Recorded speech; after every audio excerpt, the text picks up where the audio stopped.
तो स्वागत है दोस्तों एक बार फिर से आप सभी के आपके अपने प्यारे से यूट्यूब चैनल एफएमएससी ग्रुप डिस्कशन में।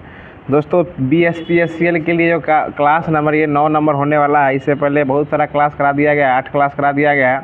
उम्मीद करते हैं क्लास आप लोग बहुत अच्छे तरीके से देख रहे होंगे। और जो क्लास पहले करा रहे थे वो भैया एब्सेंट है, इसलिए हमको फिर से अपडेट देना पड़ रहा है। तो इनसे पहले मतलब जो इल्यूमिनेशन चैप्टर है, प्रदीप्ति चैप्टर जो है, ये आपको एक तरह से फिजिक्स का ही चैप्टर होने वाला है। बशर्ते अगर आपको ये क्लास समझ में नहीं आता होगा तो आप एक बार पहले प्रकाशिकी चैप्टर जो है आपको साइंस में किसी अन्य बुक से पढ़ लीजिएगा। सारा चीज़ उसी का है। इसमें रेडियन कोण, ठोस कोण, घन कोण, फिलामेंट, तंतु वंतु जो भी होता है वो सारा चीज़ इसी का पढ़ा हुआ है। बशर्ते इसमें कुछ उसका डीपली उसमें पॉइंट में, वाट में, क्षमता में सारा चीज़ दिया हुआ है।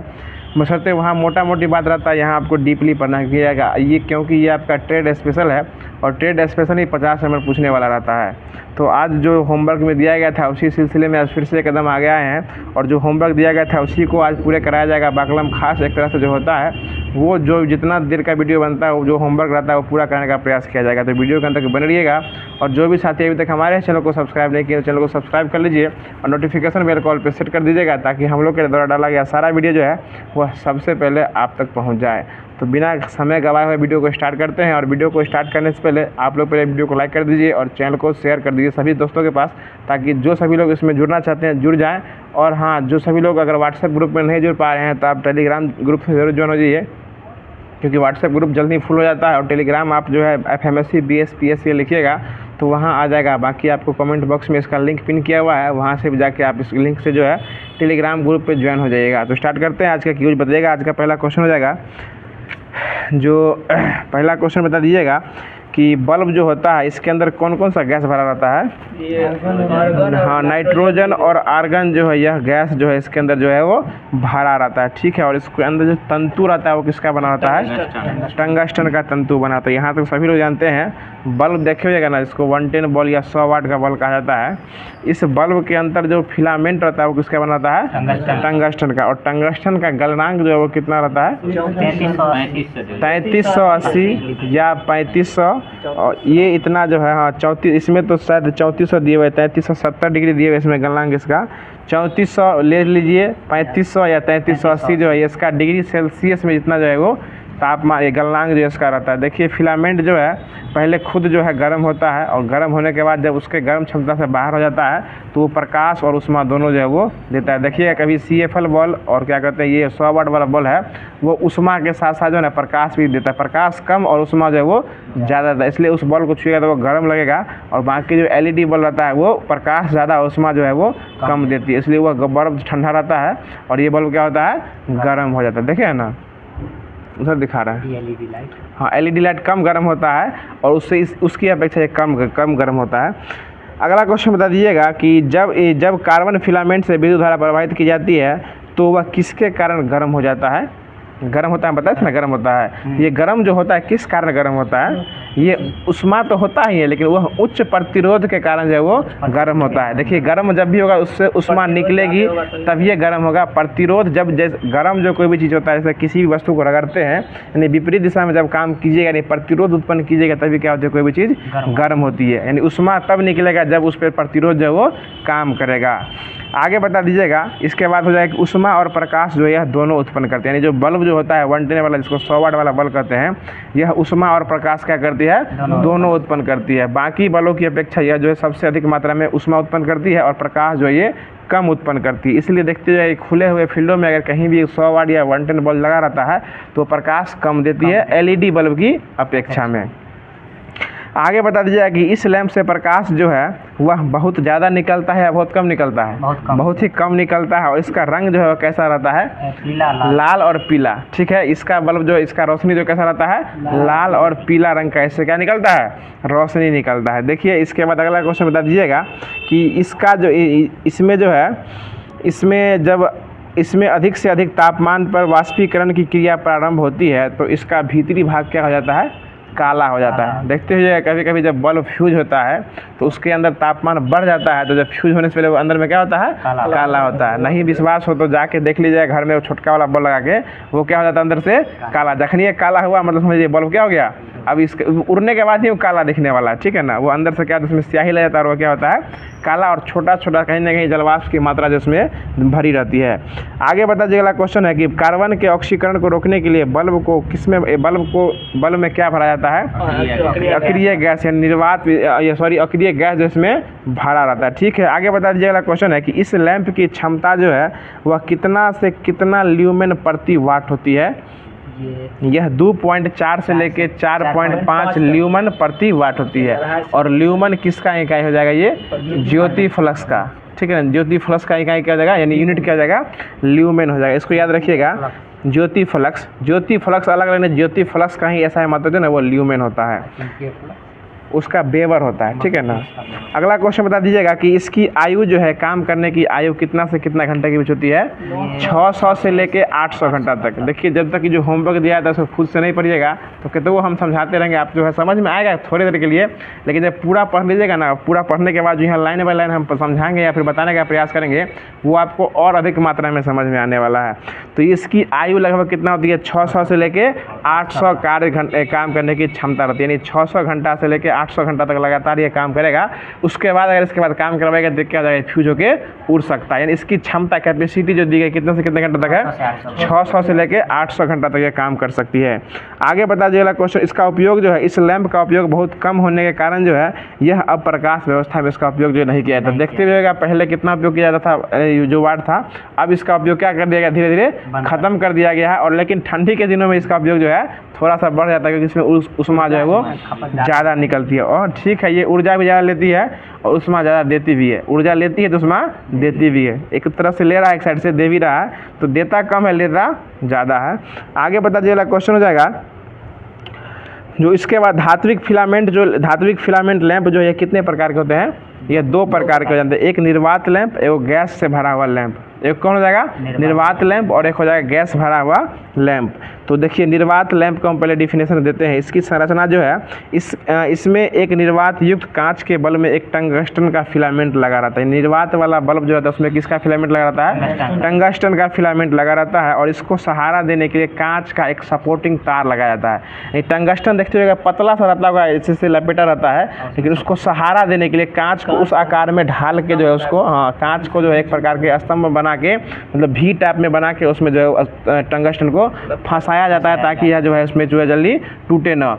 और कभी कभी देखते हुए कि जब अगर अपने आप जो बल्ब फ्यूज हो जाता है, मतलब टंगस्टन क्या होता है, टूट जाता है, और कभी कभी हाथ से हिलाने पर सड़ जाता है ना, तो फिर बल्ब जो है वो जलने लगता है। ये जो है ना टंगस्टन का कमाल है कि वह जब उसके गलनांक क्षमता से उष्मा ज़्यादा मिल जाती है तो वो क्या होता है, उसके ब्रेक हो जाता है, अपने आप टूट जाता है।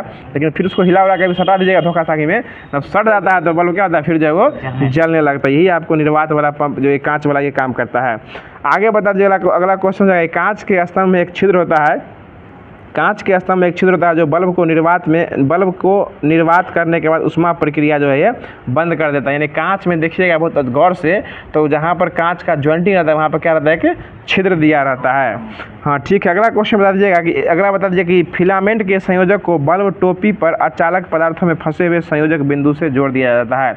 इसका कहने का मतलब ये हुआ कि संयोजक बिंदु वो होता है जो कांच की वस्तु जो नीचे तक जाती है उसको ऊपर में एक टोपी नुमा ढक्कन जिसको दिया रहता है, उसमें 2 ऐसे लगा रहता है, जो होल्डर में क्या होता है, फंसा रहता है, ठीक ना। जो होल्डर में जो फंसा रहता है वो अचालक पदार्थों का बना होता है। वो किसका बना होता है, अचालक का। लेकिन वो जो निकलता है उसमें लाइन रहता है, मतलब जो डंटा जो निकला रहता है उसमें क्या रहता है, उसमें लाइन रहता है। और टोपी जो रहता है वो अचालक पदार्थ का रहता है। कभी इसको बल्ब को खोलता है तो लोग सावधानी से खोला करता है, कभी कभी झटका भी जो वो मार देता है। इसमें बच के रहिएगा आप लोग।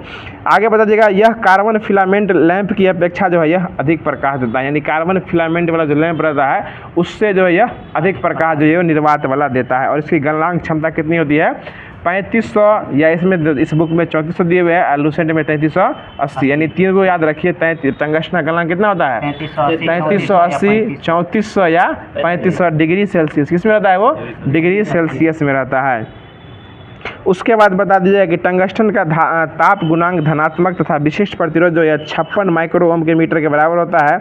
और इसके कंपन को सहन करने की पर्याप्त यांत्रिक जो है वो सामर्थ्य होती है। देखिए इसमें एक क्वेश्चन बनने वाला है कि टंगस्टन का ताप विशिष्ट प्रतिरोध जो है वो कितना माइक्रो ओम मीटर के बराबर होता है। ये 56 माइक्रो ओम मीटर के बराबर होता है। यानी 56 माइक्रोमीटर के बड़ा किसका ये रहता है, ये टंगस्टन का होता है। उसके गलनांक जो है वो 3400 या 3500 होता है। ठीक है, देखिए यह सबसे सस्ता मिलता है और यह बहुत जल्दी चालू होता है और बहुत जल्दी ख़राब भी होता है। यानी जो है यह जो निर्वात वाला था 10 रुपया में देता है ठीक है, लेकिन सबसे सस्ता कौन मिलता है, यही निर्वात वाला जो बल्ब मिलता है वो सबसे सस्ता मिलता है। यह तुरंत चालू भी हो जाता है और तुरंत ख़राब भी जो हो सकता है। छोटे क्षेत्र को प्रकाशित करने में सजावटी काम में इसका उपयोग जो है वह नॉर्मली रूप से इसका किया जाता है। देखते हुएगा कि किसी भी चीज़ों को सजावट करने के लिए अब जो है डिजिटली जहाँ जहाँ लाइट का उपयोग किया जाता है तो यहाँ क्या करते हैं 100 वाट बल्ब का उपयोग जो है वो मतलब किया जाता है, क्योंकि इसका लाइट क्या होता है, थोड़ा धीमा लाइट रहता है। और इससे नहीं विश्वास हो तो नहीं देखिएगा, तो इसमें कलर पन्नी चढ़ा के भी जो है ढाबा हुआ में जो है लाइटिंग के रूप में जो इसका उपयोग खाने में सजावट के रूप में किया जाता है। हाँ, देखते होगा इसका आकार जो है ना वैसे तो गोलाकार रहता है, कहीं कहीं जो होटल में जाता है उसका आकार लंबा भी कर देता है ना, तो वो लंबा इसका मुख्य रूप से इसका उपयोग जो है सजावट के रूप में इसका उपयोग जो है वो किया जाता है। देखिए इसमें होता क्या है कि इस लैंप द्वारा ऊर्जा का 90% भाग जो है व्यर्थ में चला जाता है, सिर्फ 10% भाग ही ऊर्जा जो है उसमें क्या कहते हैं प्रकाश जो है यह देती। यानी यह निर्वात प्रकार का लैंप होता है, इसमें कितना % ऊर्जा वेस्ट हो जाता है, 90%। और रोशनी कितना, हाँ उष्मा के रूप में चलाता है, रोशनी कितना आता है, 10% ही रोशनी देता है। ठीक है, इसलिए इसका उपयोग कहाँ करते हैं, सजावट के रूप में इसका उपयोग जो है वो किया जाता है।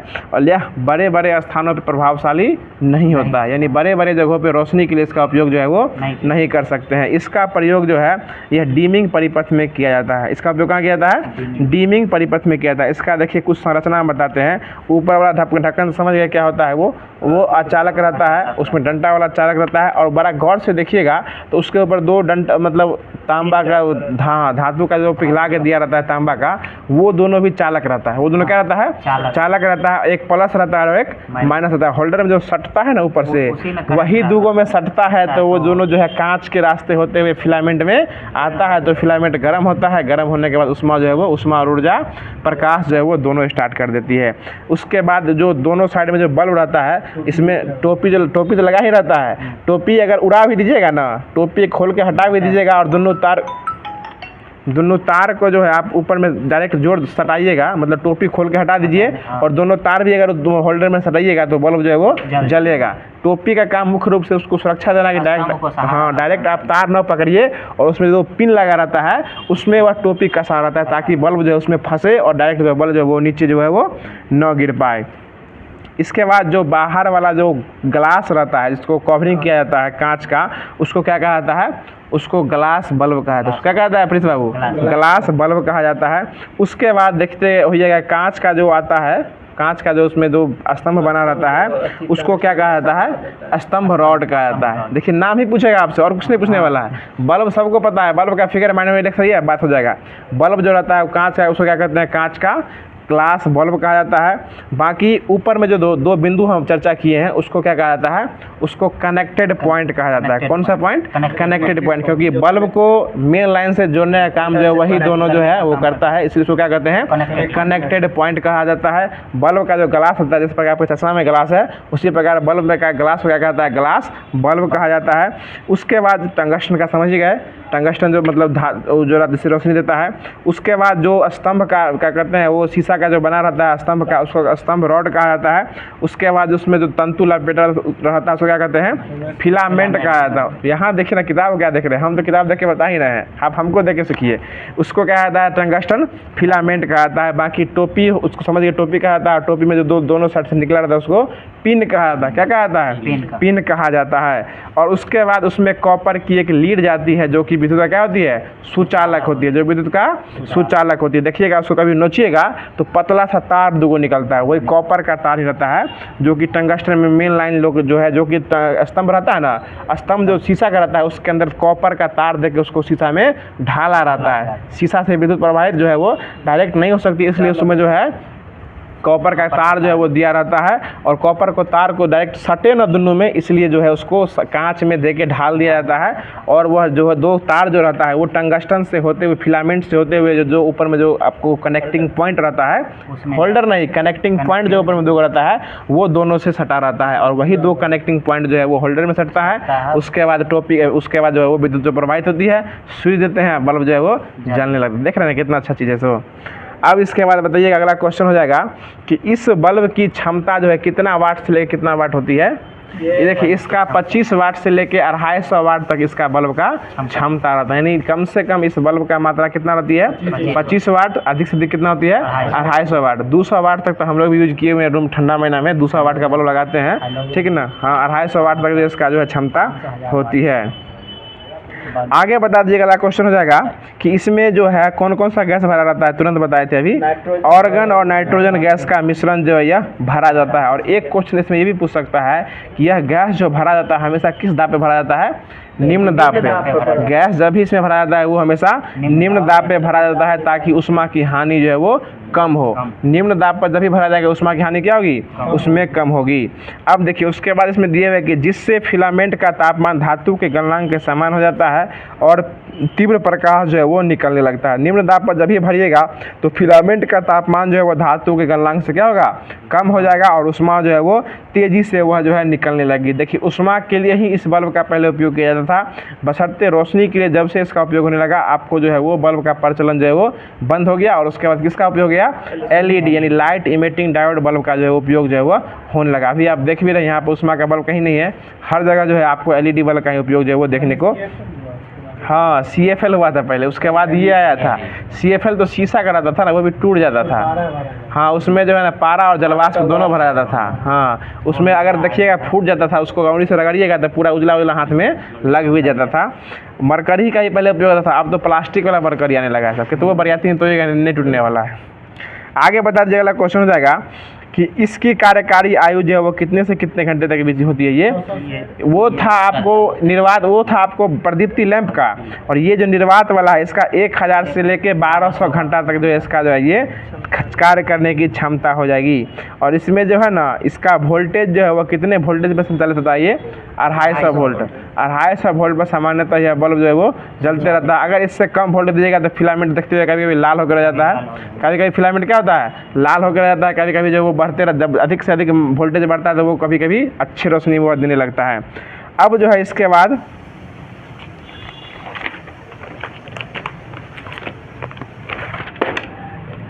इसके बाद इसमें देखिए, इसके बाद है नाइट लैंप, जो कि जीरो लैंप जिसको कहा जाता है, जिसको 0 वाट वाला बल्ब जो है वो कहा जाता है। घर में लोग इसको नाइट के रूप में तो सोने वक्त इसको जला के सजावट के रूप में तो कम, लेकिन नाइट बल्ब के रूप में इसका उपयोग जो है वो अधिक करते हैं। ये हर एक कलर का आता है, लाल पीला उजला हरा जो है हर एक कलर का आता है। तो अब इसकी चर्चा करते हैं।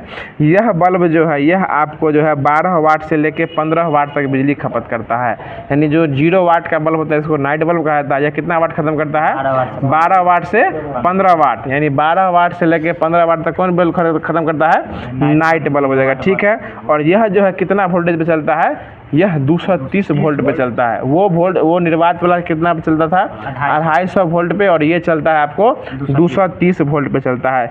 इस बल्ब का प्रयोग मुख्यतः फोटो के फ्रेम में, छोटे छोटे मंदिरों में सजावट के रूप में, छोटे छोटे मंदिरों के छतों के सजावट के रूप में रोशनी के लिए इसका उपयोग जो है वो किया जाता है। इसका तो नॉर्मल यूज सभी को पता होगा कि फोटो फ्रेम में देखते हुएगा कि जैसे लक्ष्मी जी का फोटो है तो उसमें लाल बल्ब लगाया जाता है, लोग लगाता है ना। जैसे मंदिर है वहाँ पे लाल पीला गुलाबी हर तरह का बल्ब लगाया जाता है। देखिए 0 वाट बल्ब जो है यह शून्य बिजली खपत करता है, यानी इसका नाम ही है 0 वाट। तो यह बिजली क्या खपत करता है, हाँ बताते हैं, 0 वाट बिजली खत्म करता है। ऐसी बात आपको नहीं होगी, जबकि पुराने मीटर की अक्षमता के कारण इसका खपत मापना जो है संभव नहीं है। इसका ये मतलब नहीं है कि 0 वाट बिजली जो है वो सफाई खत्म नहीं करेगी, लेकिन अक्षमताओं के कारण इसका जो है पहले मापन जाना संभव नहीं था। अब जो है यह एलईडी वाट जो है यह 0 वाट से 0.5 वाट में विस्थापित हो गई है। पहले इसका नाम क्या था, 0 वाट, लेकिन अब जो है एलईडी में आने लगी थी। कितना यूज करती है, 0.5 वाट। और सामान्यतः जो है पुराने 0 वाट जो लैंप है यह 5 से लेके 7 वाट तक बिजली खपत करते थे। देखिए वो जो था वो 12 वाट से लेके 15 वाट तक 0 वाट, और 0.5 वाला वाट हो जाएगा तो ये 5 से लेके 7 वाट बिजली खपत करते हैं। अब देखिए उसके बाद जो है आता है गैस डिस्चार्ज लैंप। कौन सा लैंप, गैस डिस्चार्ज लैंप। इस प्रकार के लैंप में निष्क्रिय गैस के साथ साथ सोडियम और मरकरी की वाष्प भरी जाती है। है। यानी वही जो बात बोले जो मरकरी वाला आता है, इसमें सोडियम के साथ साथ जो है मरकरी के क्या भरा जाता है, वाष्प जो है ये भरा जाता है। लैंप में 2 इलेक्ट्रोड फिलामेंट स्थापित किए जाते हैं और इनके मध्य उच्च विभवांतर प्रदान करने पर वाष्प का आयनीकरण प्रारंभ हो जाता है, अर्थात वाष्प के परमाणु इलेक्ट्रॉन छोड़ने लगते हैं। यानी इसमें क्या होता है, हम बता देते हैं आपको कि लैंप में 2 इलेक्ट्रॉन फिलामेंट स्थापित किए जाते हैं। यानी इस प्रकार में 2 इलेक्ट्रॉन फिलामेंट क्या किए जाते हैं, स्थापित किए जाते हैं और इसके मध्य जो है उच्च विभवांतर प्रदान किया जाता है और वाष्प जो उसमें भरा जाता है वो आयनीकृत यानी वो चालन का काम करने लगता है, जिसके कारण जो है इसमें इलेक्ट्रॉन परमाणु जो इलेक्ट्रॉन छोड़ते हैं और उसके बाद यह बल्ब जो है जलने लगता है। कभी कभी देखते हुएगा कि इसमें दोनों साइड जो है वो आपको इलेक्ट्रॉन छोड़ने का काम करता है। कभी कभी क्या होता है बरसात के महीनों में कि बीच वाला एक साइड से छोड़ना बंद कर देता है, तो कभी कभी आधा ही ट्यूब जलता होगा और आधा जो क्या हो जाता है वो बुझ जाता है। इसका ये मतलब नहीं कि मरकरी खराब हो गया, उसका एक साइड वाला एनोड काम करता है, दूसरा साइड वाला काम करना बंद कर देता है। यानी बीच वाला आयनीकरण करता है लेकिन एक साइड काम करता है, एक साइड काम करना। यानी चौक, पहले तो चौक आता था ना इतना, मतलब मरकरी से ज़्यादा भारी चौक ही होता था, लेकिन अब तो सब सट्टे हैं, अब तो सट्टे है सब कुछ। पहले तार पा कहीं कहीं आपको जैसे यूज करने जा रहे हैं तार पर उसको लटकाइएगा तो बल्ब से ज़्यादा भारी चौके लटक जाता था। नहीं पहले इसे बहुत ही पहले यह खराब करता था, लेकिन अब जो है वर्तमान में एलईडी वाला आ गया है, इस सब का झंझट ही खत्म हो गया। अभी जो देखते हुएगा कि आधा एलईडी में लाल बल्ब जलेगा और आधा में ब्लू जलता है, आधा में हरा जलता है, तो वो आपको अंदर में बल्ब का कनेक्शन किए हुए। लेकिन पहले तो सारा उजला ही जलता था। उसमें क्या होता था, एक साइड से जो है इसमें 2 इलेक्ट्रोड लगे रहते थे, एक साइड का इलेक्ट्रोड काम करता था और एक साइड का काम नहीं कर रहा था, तो वो क्या होता था एक साइड खराब हो जाता था। इसलिए जो है इसका ये मतलब नहीं कि मरकरी पूरा खराब है, इसका एक साइड का इलेक्ट्रोड क्या हो गया, वो खराब हो गया है। आगे हो जाएगा कि गैस डिस्चार्ज लैंप के प्रकार। यह जो है 2 प्रकार के होते हैं, मरकरी वेपर लैंप और एक हो जाएगा सोडियम वेपर लैंप। यानी गैस वाला जो डिस्चार्ज लैंप होती है कितने प्रकार के होते हैं, 2 प्रकार के हो जाएंगे। एक हो जाएगा आपको मरकरी वेपर लैंप और एक हो जाएगा सोडियम वेपर लैंप। और सोडियम की परमाणु संख्या कितनी होती है, 11, वो सोडियम ही है ये। आगे बता दीजिए कि इस लैंप में मरकरी भरी जाती थी, यानी मरकरी लैंप वाला में क्या भरी जाती थी, मरकरी भरी जाती थी। और इस पे क्या होता है कि फिर लैंप प्रकाशित होता था, इसमें फिलामेंट से प्रकाश उत्पन्न नहीं होता था। यानी इसमें प्रकाश जो है फिलामेंट से उत्पन्न जो है वो नहीं होता था। इसमें मरकरी भरी होती थी और इसमें मरकरी गर्म होकर डिस्चार्ज होती है और फिर लैंप प्रकाशित होता था। यानी मरकरी वाला जो लैंप था इसमें फिलामेंट से रोशनी जो है वो नहीं होती थी। इसमें क्या होता था कि मरकरी गर्म होकर डिस्चार्ज होती थी और फिर क्या होता था, लैंप जो है वो प्रकाशित होता था। लेकिन सोडियम वाला में ऐसा नहीं है, सोडियम में जब तक फिलामेंट नहीं दीजिएगा वो जलेगा ही नहीं। मरकरी वाला में मरकरी भरा जाता था और सोडियम वाला में फिलामेंट पे से रोशनी देता है। देखते हुएगा सोडियम जहाँ जहाँ भी लगता है, पहले सोडियम को जलाइएगा एकाएक तो वो डायरेक्ट जो है वो रोशनी नहीं देता, जब तक वो खुद को अपने आप को ऊर्जावान नहीं करेगा, यानी उसके गलनांक क्षमता से अगर ज़्यादा ऊष्मा नहीं मिलेगा उसको, तब तक वो गर्म नहीं होगा। और जब तक गर्म नहीं होगा उसके क्षमता से ज़्यादा अगर रोशनी क्या कहते हैं वाट उसको नहीं मिलेगा, तब तक वो रोशनी जो है वो नहीं देता है। देखते हुए कभी कभी जो है ज़्यादा पावर का मरकरी लगा दीजिएगा तो जनरेटर थरथराने लगता है, इसलिए उसके अधिक से अधिक पावर का देना चाहिए। नॉर्मल घर के यूज में जो 250 वोल्ट रहता है उस पर मरकरी जलाइएगा तो आपका मीटर भी उठ जाएगा, कोनो बल्ब फ्यूज भी हो जाता है, कहीं कहीं सीज भी हो जाता है, ऐसा देखने को मिलने वाला है। आवाज़ करेगा नहीं तो देखिए इसमें क्या होता है कि उच्च दाब मरकरी वेपर में इसमें मुख्य रूप से रोशनी का कारण जो है ये चौक पर डिपेंड करता था। यानी मरकरी वाला जो वेपर लैंप होता है वह रोशनी किस पे डिपेंड करता है, चौक पे। अगर उसका कुछ भी खराब होता है तो उसमें किसको ठीक करना था, पहले चौक को ठीक किया जाता है। इस प्रकार के लैंपों में प्रयुक्त गैस और गैसों का मिश्रण दाब उच्च दाब पर भरा होता है। यानी जो वो आपको जो निर्वात वाला गैस रहता है उसमें निम्न दाब पर हो जाएगा और मरकरी वाला हो जाएगा तो वो उच्च दाब पर इसमें भरा जाता है। इसमें 2 बल्ब लगे होते हैं, शुरू में बताए थे इसमें कितने रहते हैं, 2 बल्ब लगे होते हैं। एक आर्क ट्यूब में इलेक्ट्रिक डिस्चार्ज होता है और एक बाहरी बल्ब आर्क ट्यूब होने के बाद ये ताप परिवर्तन के साथ सुरक्षा प्रदान करता है। भीतरी ट्यूब क्वार्ट्ज जो है कठोर ग्लास से बनी होती है और इसमें थोड़ी सी मात्रा मरकरी और आयरन की भरी होती है। यानी इसके भीतर जो है वो किसकी मात्रा रहती है, मरकरी और जो है आपको आर्गन गैस जो है वो भरी रहती है। ये जो हो जाएगा आपको मरकरी वेपर लैंप। यानी मरकरी वेपर लैंप में मरकरी और किसकी मात्रा रहती है, आर्गन की मात्रा यह भरी रहती है। इस मुख्य इलेक्ट्रोड से टंगस्टन कॉइल जुड़ा रहता है। प्रारंभिक इलेक्ट्रोड जो है यह उच्च प्रतिरोध से जुड़ा रहता है। हम बताए हुए थे इसमें 2 इलेक्ट्रोड होता है, एक लेफ्ट में और एक राइट में। तो इसमें प्रारंभिक वाला जो हो जाएगा, चाहे जो हो लेफ्ट वाला हो या राइट वाला हो, यह इलेक्ट्रोड जो है उच्च प्रतिरोध से जुड़ा रहता है और इसका पूरा प्रक्रिया 5 से 7 मिनट तक होता है। यानी कि बल्ब जो है जब जलाइएगा तो यह 5 से 7 मिनट, यानी 5 से लेकर 7 मिनट, कभी कभी होता है कि जब एक बार तार सटाइएगा और उसको सटा के फिर क्या करना था, छोड़ाना पड़ता, तभी ये जलता था। यानी इसके अंदर जो है 5 से 7 मिनट की पूरी प्रक्रिया जो है यह लगती थी पहले। उसके बाद मरकरी वाष्प से डिस्चार्ज होता है, जिसमें हरा नीला प्रकाश जो है उत्सर्जित होता था। चौक विद्युत धारा को नियंत्रित करने के लिए प्रयोग किया जाता है, यानी मरकरी वाष्प में, मरकरी वेपर लैंप में चौक जो है वो किसको नियंत्रित करने के लिए लगाया जाता है, ये विद्युत धारा को नियंत्रित करने के लिए चौक का उपयोग जो है वह किया जाता है। चौक के प्रयोग से शक्ति गुणक कम हो जाता है, अतः शक्ति गुणक को बढ़ाने के लिए कैपेसिटर का प्रयोग किया जाता है। यानी जब चौक का प्रयोग कीजिएगा तो शक्ति क्या हो जाएगा, शक्ति गुणक कम हो जाएगा, इसलिए उसको बढ़ाने के लिए कैपेसिटर का उपयोग जो है किया जाता है। और इस लैंप की दक्षता जो है 30 से 40 ल्यूमेन प्रति वाट होती है, यानी इसकी क्षमता कितनी होती है, 30 से 40 ल्यूमेन प्रति वाट। और वाट किसका मात्रक है, शक्ति का, और ल्यूमेन किसका हो जाएगा, ज्योति फ्लक्स का मात्रक हो जाएगा। देखिए इसके बाद है, यह जो है 200 से लेके 250 वोल्ट की आपूर्ति पर जलता है, ठीक है ना। मरकरी सामान्यतः 200 से लेके 250 वोल्ट पर जलता है, और इसका जीवन काल जो है यानी औसतन जो है ये 9000 घंटा है। इसका जीवन काल 9000 घंटा। देख रहे हैं धीरे धीरे बढ़ते जा रहा है, पहले 250 से लेके 600 से लेके 800 तक था, उसके बाद 1000 से लेके 1200 तक हुआ, उसके बाद इसका जो है मरकरी वेपर लैंप का ये 9000 घंटा तक होती है। और इसका प्रयोग मुख्यतः रेलवे बोर्ड, शिपिंग सेंटर आदि में प्रयोग किया जाता है। यानी रेलवे बोर्ड देखते होइएगा कि ट्यूब जो है स्टेशन पर कितना लगा रहता है, रेलवे बोर्ड हो गया, उसके रेलवे यार्ड, पोर्ट और शॉपिंग सेंटर पे इसका उपयोग जो है। अब शॉपिंग सेंटर पे देखने को कहाँ मिलने वाला, अब तो इतना बड़ा LED बल्ब लगा रहता है कि आपका आँख फुजगा जाएगा, ठीक है ना। आगे बता दीजिए, अगला क्वेश्चन हो जाएगा कि इसको इलेक्ट्रॉनिक चौक लगाने पर भी समस्या दूर हो जाती है।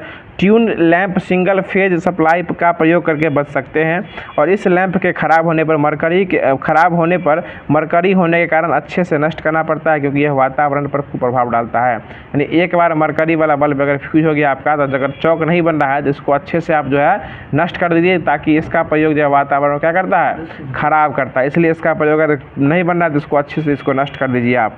इसका प्रयोग हमेशा ऊर्ध्वाधर रूप में किया जाता है, ताकि आंतरिक आर्क से ट्यूब जलकर नष्ट न हो। देखते होइएगा इसका प्रयोग हमेशा किस रूप में करता है, ऊर्ध्वाधर यानी खड़े रूप में किया जाता है। जब भी देखते होइएगा मुख्यतः इसका उपयोग कैसे करते हैं, बांस में, जैसे अगर गांव घर में लगता भी था तो हमेशा बांस में इसको बांध के ऊर्ध्वाधर यानी हॉरिजॉन्टल रूप में इसका उपयोग जो है किया जाता है। और इससे तो आप सुता के भी इसका उपयोग कर सकते हैं, लेकिन वो आपको जल्दी खराब हो जाएगा। लेकिन जल्दी खराब हो एक रात का बातें रहता है, शादी ब्याह में सुता के लगाइए, खड़ा लगाइए, या फिर खड़ा करके लगाइए, उससे कोई मतलब नहीं है। लेकिन इसका प्रयोग वैज्ञानिक दृष्टि से क्या होगा, हमेशा हाँ जो टेंट में काम करता है उसको क्या पता कि इसको खराब होने वाला है। देखिए इसमें खराब होने का कारण क्या होता है कि आर्क जो है आंतरिक, इसका उपयोग हमेशा खड़े ऊर्ध्वाधर रूप में किया जाता है, ताकि आर्क के आंतरिक आर्किंग से ट्यूब जलकर जो है वो नष्ट ना हो। सुता के लगाने से इसका आंतरिक ट्यूब जल के नष्ट हो सकता है, ऐसा संभावना रहता है, लेकिन जल्दी वो अगर खराब हो भी गया तो मालिक का चला गया, क्या दिक्कत है। अब जो है उसके बाद आता है मरकरी ऑर्गन लैंप। वह जो था आपको मरकरी वेपर लैंप था, अब ये आ रहा है मरकरी ऑर्गन लैंप। देखिए वो आपको वेपर लैंप था और ये है आर्गन लैंप। तो इसमें देख लीजिए, इसमें कठोर कांच का बाह्य बल्ब तथा इसके अंदर दूसरा बल्ब जो है, इसमें कठोर कांच का बाह्य बल्ब तथा इसके अंदर एक दूसरा बल्ब जो है वह लगा होता है, और दोनों बल्ब के बीच निर्वात पैदा किया जाता है। दोनों बल्ब के बीच निर्वात पैदा किया जाता है। देखिए इस हाँ इसके आगे बताते हैं।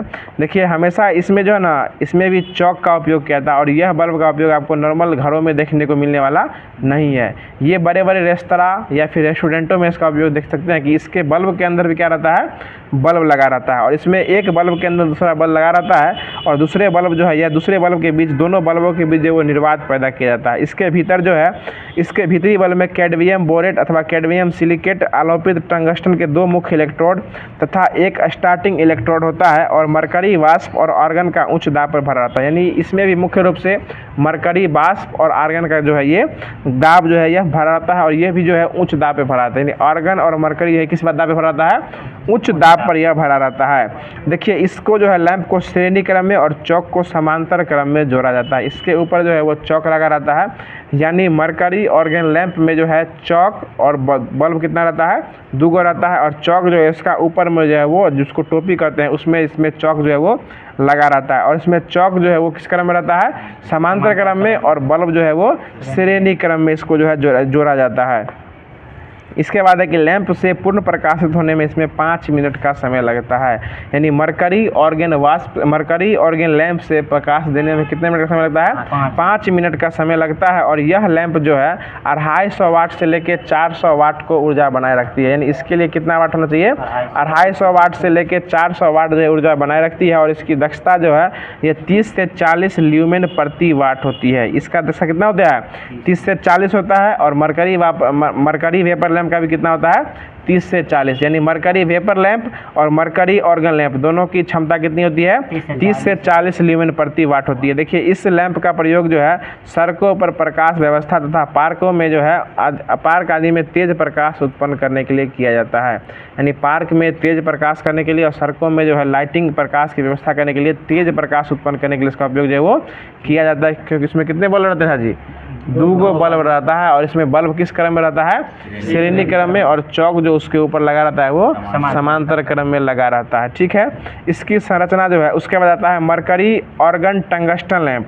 देखिए इतना बल्ब सुनवो नहीं कि इतना बल्ब पढ़ने को मिल रहा है। इसके बाद आता है मरकरी ऑर्गन टंगस्टन लैंप। और इसकी संरचना जो है मरकरी ऑर्गन लैंप से मिलती जुलती है। और इसमें मुख्यतः अंतर यह है कि यह इसमें एक टंगस्टन फिलामेंट का होता है और एक थर्मल स्विच इसका उपयोग किया जाता है। इसके टंगस्टन के अंदर जो एक फिलामेंट रहता है जो कि टंगस्टन का बना रहता है।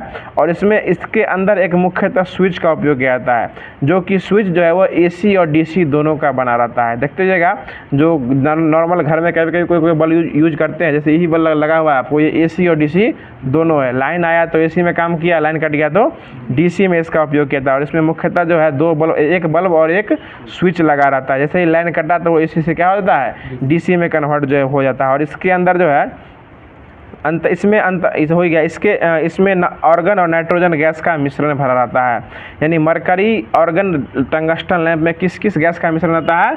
ऑर्गन और नाइट्रोजन गैस। देखिए सामान्यतः गैस कोई भी हो, मरकरी वाला जो है आपको जो ट्यूबलाइट रहता है उसको छोड़ के बाकी सभी में ऑर्गन और नाइट्रोजन गैस ही भरा जाता है।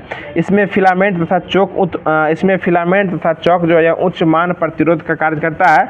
और यह प्रकाश इसमें उत्पन्न प्रकाश जो है लाल और नीले रंग का मिश्रण होता है। यानी इससे जो रोशनी निकलती है कैसी निकलती है? लाल और नीले रंग का मिश्रण निकलती है। और यह AC और DC दोनों में काम करता है। यानी यह बल्ब जो है वो AC और DC दोनों में काम करता है। और इसकी क्षमता जो है वो 200 से लेकर 250 वोल्ट तक होती है। यानी 200 से लेकर 250 वोल्ट पर यह जलता है। और यह AC और DC दोनों में काम करता है। उस बल्ब का नाम क्या जाएगा?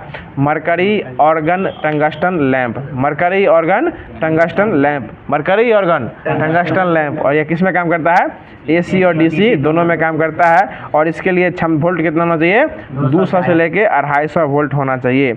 और इसका उपयोग सजावटी कार्यों में किया जाता है। और इसका भी उपयोग कहाँ किया जाता है? सजावटी कार्यों में इसका उपयोग जो है वह किया जाता है। तो आज जो होमवर्क दिया गया था उसको पूरी तरीके से ख़त्म कर दिया गया है। आपको ट्रेड का मतलब कुछ लोगों का कहना था कि ट्रेड को अधिक से अधिक मात्रा में क्लास कराया जाए, तो आपको 32 या 35 मिनट का लगभग क्लास जो है ये ट्रेड थ्योरी का करा दिया गया है। अब जो होमवर्क दिया गया था आपको, जो कि SK झा सर का जो ये आपका आस पब्लिकेशन का ये अभी स्टार्ट किया गया है कंप्यूटर है, तो 50+15 मेनली मुख्य रूप से क्लास कराया जाता है।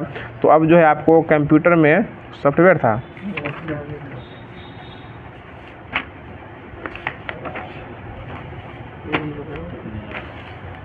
ये था, तो जो दिया गया था होमवर्क उसी को कराते हैं। होमवर्क जो लोग पढ़ के आएंगे उनको पता भी होगा क्या दिया गया था। तो स्टार्ट करते हैं। बताइएगा जो 1 बिलियन बाइट्स क्या कहलाते हैं? गीगाबाइट कहलाते हैं। 1 बिलियन बाइट क्या कहलाते हैं? गीगाबाइट कहलाते हैं। बता दीजिएगा कि 8 डिजिट के बाइनरी नंबर को क्या कहते हैं? बाइट्स कहा जाता है। बिट्स नहीं, उसको बाइट कहा जाता है। 8 डिजिट का बाइनरी नंबर क्या कहलाता है? बाइट कहलाता है। ठीक है, आगे बता दीजिएगा 1 बाइट में निरूपण किए जाते हैं, यानी 256 मूल्य जो है 1 बाइट में जो है वो निरूपण किए जाते हैं। आगे बता दीजिएगा क्वेश्चन है कि 4 बिट्स जो है वो क्या कहलाता है? निब्बल कहलाता है। 4 बिट क्या कहलाता है? एक निब्बल कहलाता है। आगे बता दीजिए कंप्यूटर डाटा की सबसे छोटी इकाई क्या कहलाती है? बिट कहलाती है। कंप्यूटर डाटा की सबसे छोटी इकाई क्या कहलाती है? यह जो है यह बिट कहलाती है। आगे बता दीजिएगा क्वेश्चन है कि फॉर्ट्रेन जो है यह एक प्रकार का क्या है? लैंग्वेज भाषा है, ठीक है। कंप्यूटर का एक प्रकार क्या है, भाषा हो जाएगा, फोर्टेन हो जाएगा, ठीक है। आगे बता दीजिएगा भाषा जिसे कंप्यूटर बिना ट्रांसलेशन प्रोग्राम को समझता है वह कौन सी भाषा कहलाता है, मशीनी भाषा कहलाती है। देखिए कल हो ही गया, इसको फिर से एक बार बैकअप ले लेते हैं। आगे बता दीजिएगा, अगला क्वेश्चन है कि प्रोलॉग भाषा विकसित जो है वो किस देश में हुई थी, फ्रांस में। प्रोलॉग भाषा कहाँ विकसित हुई थी, फ्रांस में विकसित हुई थी। और फ्रांस में जो है ना अभी कौन सा खेल हो रहा है, ओलंपिक हो रहा है, ओलंपिक खेल हो रहा है। अभी बताए भी थे पेरिस ओलंपिक हो रहा है, ये क्या में क्रम का पेरिस ओलंपिक हो रहा है, 33वें क्रम का हो रहा है, ठीक है। आगे बता दीजिए, अगला क्वेश्चन हो जाएगा कि इंटरनेट पर प्रयुक्त कंप्यूटर लैंग्वेज जो है वो कौन सा हो जाएगा, जावा। जावा देखिए, जावा ये सब हाइपर लेवल का लैंग्वेज हो जाता है। जावा हो गया, C++ हो जाता है, C+ हो गया, ये सभी जो है कौन सी भाषा हो जाएगी, हाई लेवल लैंग्वेज यानी उच्च स्तरीय भाषा हो जाएगी, ठीक है। आगे बता दीजिएगा, अगला क्वेश्चन हो जाएगा कि यूनिक्स नामक ऑपरेटिंग प्रणाली विशेष रूप से प्रयोग में लाई जाती है, यह किसके लिए लाई जाती है, यूनिक्स, ये वेब सर्वर के लिए लाई जाती है। किसके लिए आती है, वेब सर्वर के लिए। देखिए अभी वेब सर्वर का इस तरह कुछ खेला चल रहा है मार्केट में कि अगर आप BPSC का एग्जाम दिए रहते हैं तो आपका यूजर ID और पासवर्ड जो है वो सेम रहेगा और उसके लिए एक अलग से आपको वेबसाइट बना दिया है फ्रॉड सब, ठीक है ना। और उसी ID और पासवर्ड देने पर आपका नंबर खुल जाएगा और वो उतना ही नंबर दिखाएगा आप में जितना नंबर आपको वो दिखाना चाहता है। आपको डिस्क्वालीफाइड दिखाएगा, जितना नंबर वो बोलेगा वह यूजर ID और पासवर्ड दे देगा, उतना ही नंबर आपको वहाँ शो करेगा और आपको बोलेगा कि आप डिस्क्वालीफाइड हैं, आप इतना रुपया पैसा भेजिए। और आपको बोलेगा अगर आपको विश्वास न हो तो इस पे जाइए, अपना ID पासवर्ड देके चेक कर सकते हैं। और वो सारा चीज़ पहले से उसमें जो है वो फिल करके रखा रहता है। आपका नाम, आपका date of birth, father's name, mother's name सब दिखाएगा, आप किस डिस्ट्रिक्ट से हैं, आपका सेंटर कहाँ पड़ा था, वो सारा चीज़ रहेगा। यानी एक तरह से वेब ब्राउज़र को हैकिंग करने का यह खेल जो है ये इसी से होने वाला है। आगे बता दें सिर बाबू, आपके लिए क्वेश्चन है कि अगला क्वेश्चन हो जाएगा कि मशीनरी लैंग्वेज जो है वह किस प्रकार की कोड को प्रयोग करती है, यानी न्यूमरिक, हाँ वही हो जाएगा न्यूमरिक कोड जो है, न्यूमरिक कोड इसको कहा था। इसी प्रकार के मशीनरी लैंग्वेज बताए भी थे शुरू में कि कंप्यूटर जो है वो सिर्फ जो है वो आपको बाइनरी नंबर ही समझती है।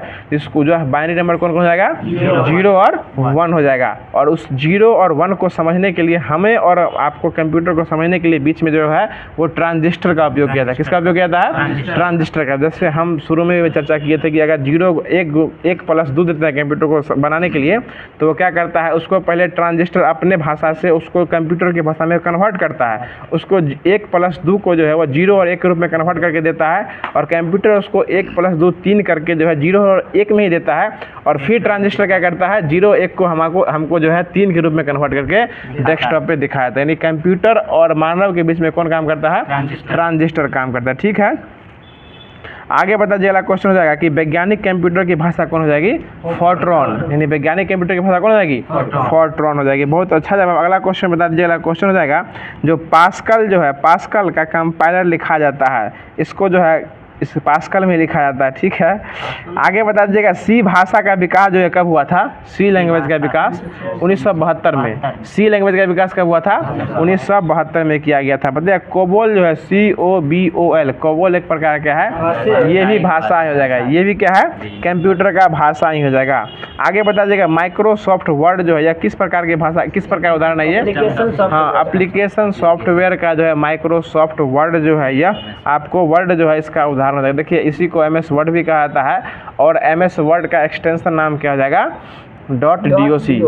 .doc जो MS वर्ड का क्या हो जाएगा, एक्सटेंशन वर्ड हो जाएगा .doc। और नोटपैड का क्या हो जाएगा, .txt। .txt क्या हो जाएगा, ये नोटपैड का हो जाएगा। .doc किसका हो जाएगा, ये MS वर्ड का। देखिए माइक्रोसॉफ्ट के अंदर 3-4 गो web browser, web application software आता है। माइक्रोसॉफ्ट वर्ड हो गया, माइक्रोसॉफ्ट एक्सेल हो गया और माइक्रोसॉफ्ट पावर पॉइंट हो गया। ये सभी जो है माइक्रोसॉफ्ट के अंदर आती है। इन सबों का निर्माण जो है माइक्रोसॉफ्ट के द्वारा किया गया था। और नॉर्मल जो है वो सीखने के लिए भाषा के लिए MS ऑफिस के अंदर जो ये आपको 3 गो चीज़ आपको होना जरूरी है, तभी आप कंप्यूटर में नॉर्मल से नॉर्मल काम जो वो स्टार्ट कर सकते हैं। बाकी एक्सेल आप टैली कीजिएगा या फिर किसी भी इसी क्या कहते हैं चार्टेड अकाउंटेंट का काम किसी भी फैक्ट्री में कीजिएगा या किसी भी होटल में किसी भी ऑफिस में कीजिएगा तो आपको टैली प्लस MS एक्सेल पे वर्कशीट पे काम करना आना जरूरी होना चाहिए, ठीक है। आगे बता दीजिएगा, क्वेश्चन हो जाएगा कि किसी प्रोग्राम में बग क्या कहलाती है, अशुद्धि यानी एरर। एक प्रकार से एरर जो है वो क्या कहलाती है, बग। यानी कंप्यूटर में ज्ञात अशुद्धि को क्या कहते हैं, बग कहा जाता है। हाँ हाँ। और ईमेल में ज्ञात अशुद्धियों क्या कहते हैं, स्पैम कहा जाता है। यानी ईमेल, स्पैम ईमेल होता है ना, SPAM, यानी ईमेल जो है उसमें 3 प्रकार का मेल आता है आपको। पहला तो इम्पोर्टेंट मेल होता है, एक प्राइमरी मेल होता है और एक स्पैम मेल होता है, ठीक है ना। तो प्राइमरी मेल वो मेल होता है जो आपको उसमें किसी भी यूट्यूब चैनल को आप सब्सक्राइब किए होइएगा, या फिर कोई भी अगर आप कोई भी चीज़ परचेज करते हैं ना, फ्लिपकार्ट हो, अमेजन हो, सारा चीज़ का नॉलेज जो है वो आपको प्राइमरी, या फिर टेक्स्ट बुक का सब्सक्रिप्शन लिए हुए हैं, या फिर कुछ कोई भी काम करते हैं तो वो सारा चीज़ आपको प्राइमरी मेल में दिखाने वाला है। इंपॉर्टेंट मैसेज वो होता है जैसे किसी भी चीज़ का फॉर्म भरिएगा, या किसी का ID या पासवर्ड है, ठीक है ना, या फिर कोई भी चीज़ ईमेल का फॉरगेट करते हैं तो वो सारा कहाँ आएगा, वो इंपॉर्टेंट मैसेज में आएगा। और जो चीज़ नहीं चाहते हैं फिर भी आपके मोबाइल में आ जाएगा, वो कहाँ रहता है, स्पैम मेल में वो रखा रहता है। नहीं, अनवांटेड चीज़ आपको कहाँ रहेगा, स्पैम मेल में रहता है। और कंप्यूटर में, कंप्यूटर के ईमेल में आप किसी भी फाइल को उड़ा देते हैं तो वो कहाँ जाके सेव हो जाता है, ट्रैश फाइल में। नहीं, स्पैम तो वो रहता है, वो ट्रैश फाइल में जो है, रिसाइकिल बिन आपको कंप्यूटर में रहता है, हम ईमेल की बात कर रहे हैं, तो वो ट्रैश फाइल में जाकर कहाँ होता है, वो सेव हो जाता है। अगर आप जैसे हिस्ट्री उड़ाते हैं ना गूगल का, तो वो गूगल का ट्रैश बिन में जाके सेव हो जाता है, वहाँ से जाके उड़ा दीजिएगा, दोबारा आपको वो मिलने वाला नहीं है, ठीक है ना। कोई भी चीज़ गलत कीजिएगा उसको उड़ा दीजिएगा, तो ट्रैश फाइल भी उड़ाना जरूरी है, ठीक है ना। आपको बोलना है सुधीर जी। अगला क्वेश्चन बता दीजिएगा, इकॉग्निटो का यूज कीजिए, ठीक है ना, बच के रहिएगा। अगला क्वेश्चन बता दीजिएगा, जो निर्देश का एक समूह क्या कहलाता है, प्रोग्राम कहलाता है। निर्देशों का समूह क्या कहलाता है, प्रोग्राम। देखते हुए कि कंप्यूटर में सबसे मेन चीज़ प्रोग्राम ही रहता है। अगर प्रोग्राम नहीं किया हुआ रहेगा तो कोई भी चीज़ काम सही ढंग से नहीं करेगा, ठीक है। जब तक उसमें सब कुछ पहले से प्रोग्रामिंग किया रहता है, उसको सिर्फ जो है चलाना आपको आना चाहिए, नहीं उसको निर्देश देना है कि हमको ये काम करना है। यानी निर्देशों का समूह क्या कहलाता है, प्रोग्राम। और उस निर्देशों को, मतलब कंप्यूटर एक प्रकार का मशीन है, उसको चलाने का काम कौन करता है, मानव के द्वारा किया जाता है। और कंप्यूटर एक प्रकार कैसा मशीन है, सीमित है या असीमित है, सीमित मशीन है। यह जो है एक प्रकार का फिक्स्ड मशीन है, इसमें लिमिटेशन बना हुआ है, इससे अधिक काम दीजिएगा तो वो लोड जो नहीं करेगा, वो हैंग होने लगता है, ठीक है। आगे बता दीजिएगा, क्वेश्चन हो जाएगा सुधीर बाबू कि फोर्ट्रॉन जो है किस स्तर की भाषा है, ये हाई लेवल, इसी जो है उच्च स्तर, ये क्या हो जाएगी, भाषा हो जाएगी। आगे बता दीजिएगा, क्वेश्चन हो जाएगा कि 1964 में बेसिक कंप्यूटर भाषा का विकास जो है यह किसके द्वारा किया गया था, यह कैमी के द्वारा किया गया था।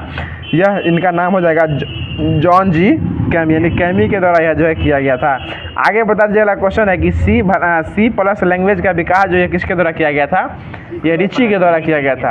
यानी ये सब याद रखिए सर जी, ये आपको पूछने वाला क्वेश्चन आता है। C+ का कौन की आविष्कार, रिची के द्वारा किया गया था। और C+ एक प्रकार कैसी भाषा है, उच्च स्तर, यानी हाई लेवल लैंग्वेज है। और इसका आविष्कार किसके द्वारा किया गया था, रिची के द्वारा किया गया था। बहुत अच्छा जवाब। आगे बता दीजिएगा, अगला क्वेश्चन है, कंप्यूटर किस लैंग्वेज को बिना ट्रांसलेट के प्रत्यक्ष रूप में आसानी से समझ लेता है। यानी मशीनी लैंग्वेज को बिना ट्रांसलेट किए हुए भी क्या कहलाता है, आसानी रूप में समझ लेता है। देखते हुइएगा, कभी कभी जैसे आप किसी भी PDF को कन्वर्ट करते हैं, किसी भी PDF को कन्वर्ट करते हैं, तो जिस लैंग्वेज में आप चाहते हैं वो उस लैंग्वेज में नहीं देता है। कभी कभी उसका भाषा लैंग्वेज चेंज हो जाता है, फॉन्ट जिसको कहते हैं ना, फॉन्ट जो है वो चेंज हो जाता है, यानी वो मशीनरी लैंग्वेज में ही दिखाया देता है। जैसे अगर आपका PDF किसी और भाषा में है, जैसे आप जो TXT फाइल या HTML फाइल होता है उसको आप PDF में कन्वर्ट कीजिएगा जैसे ही, तो वो आपको हिंदी या इंग्लिश में ना आके बांग्ला उर्दू दिखते हुएगा, वो कंप्यूटर अपना भाषा में देता है। हाँ, वो चाइनीज भाषा बोल सकते हैं, वो आपको कंप्यूटर का अपना भाषा रहता है, यानी मशीनरी लैंग्वेज में। यानी कंप्यूटर को ये समझ में नहीं आता कि ये किस भाषा में हमसे चाह रहा है।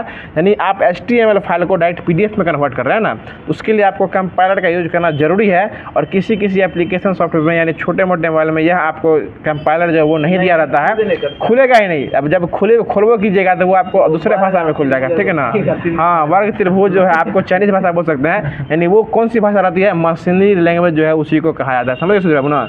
अब जब भी ऐसा आए तो समझ जाइए कि बीच में कंपाइलर जो हमारे मोबाइल में नहीं है, उसके लिए आपको अलग से एप्लीकेशन डाउनलोड करना पड़ेगा मोबाइल में, तब जाके उसके भाषा को आप जो है कन्वर्ट कर सकते हैं। या फिर ऐसा भी लिख देता है कि your device is not support this file, ठीक है ना, ऐसा लिखता होगा। आप समझ गए ना।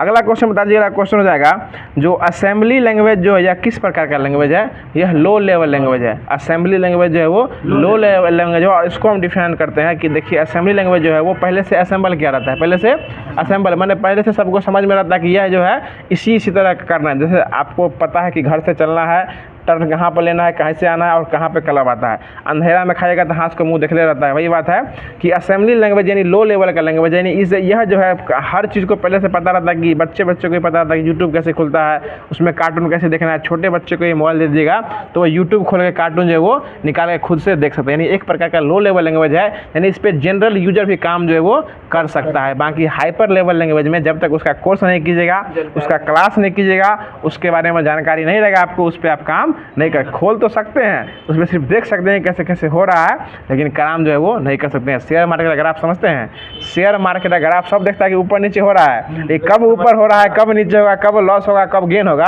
ये समझ सबको नहीं आता। इसके लिए आपको जानकारी होना पहले से जरूरी है। यही आपको लो लेवल लैंग्वेज और हाई लेवल लैंग्वेज में यही अंतर है। समझ रहे हो ना, एकदम आप तो राजा आदमी है।